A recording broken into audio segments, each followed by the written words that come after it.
Environmentalists have been trying for years to expand the state's bottle deposit law to cover a broader range of drinks. Now the effort has entered a new phase, with advocates hoping to put the question directly to voters on the November ballot.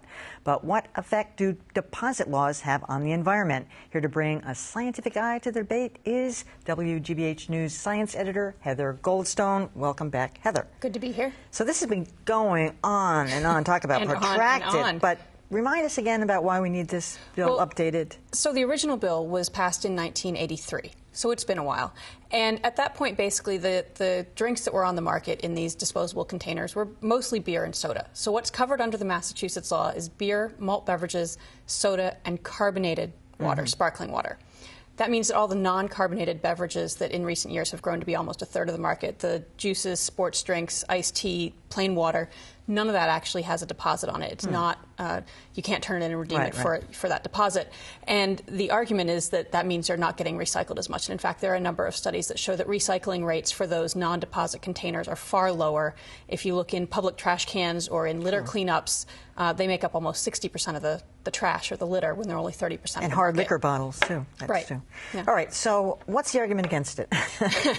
Well, the main argument against it is kind of twofold. One, that with widespread curbside recycling, we don't need this. And the other, that it could be a financial burden on either manufacturers or retailers or on consumers. But a lot of the data doesn't really bear that out. That one study conducted by Massachusetts Office of Energy and Environmental Affairs showed that there wasn't really a financial burden that was borne.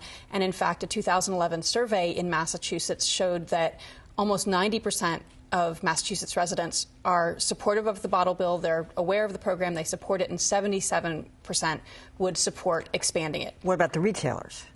Well, yeah, maybe not. And that's why it hasn't made it out of committee, in fact, in over 10 years with these things pending in the legislature. But if it were to go to the ballot, they need 12,000 signatures by July to put it on the ballot. If that were to happen, 77%, according to this poll, 77% support expanding it. So, is there anything in the pipeline? I mean, along biodegradable plastics and all that. I know some things have been in development, but so we can get rid of this problem once and for all. Well, there are. And certainly drink containers are not the whole problem, right? About a third, somewhere between a quarter and a third of what's found along beaches and beach cleanups is actually the filters from cigarettes.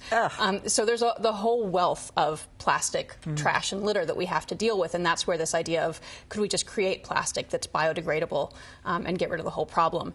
And a lot of what's already been on the market, even if it says it's biodegradable or says it's compostable, it has to go to these very specialized industrial compost facilities, so you can't just throw it out in your backyard and expect it to go away. And so that's left people a little disillusioned if they're aware of that. There are definitely innovations going on. Actually, one of the winners of the Google Science Fair last year was a 16-year-old Turkish student who has found a way to make plastic out of banana peels.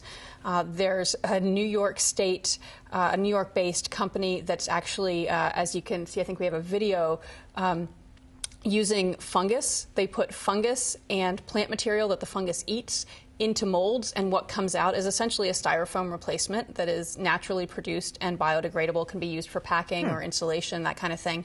And recently, a group at Harvard actually announced that they've created a biodegradable plastic that they think is not only biodegradable, but could be used as fertilizer.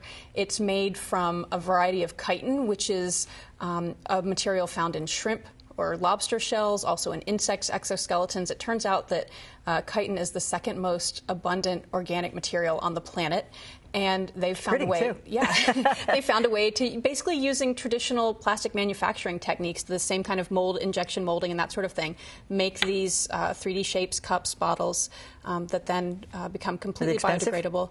They would be a few times more expensive than traditional plastic still, and that's what a lot of the stumbling block has been, is either the method or the cost for these new plastics. All right. Heather Goldstone, thanks so much.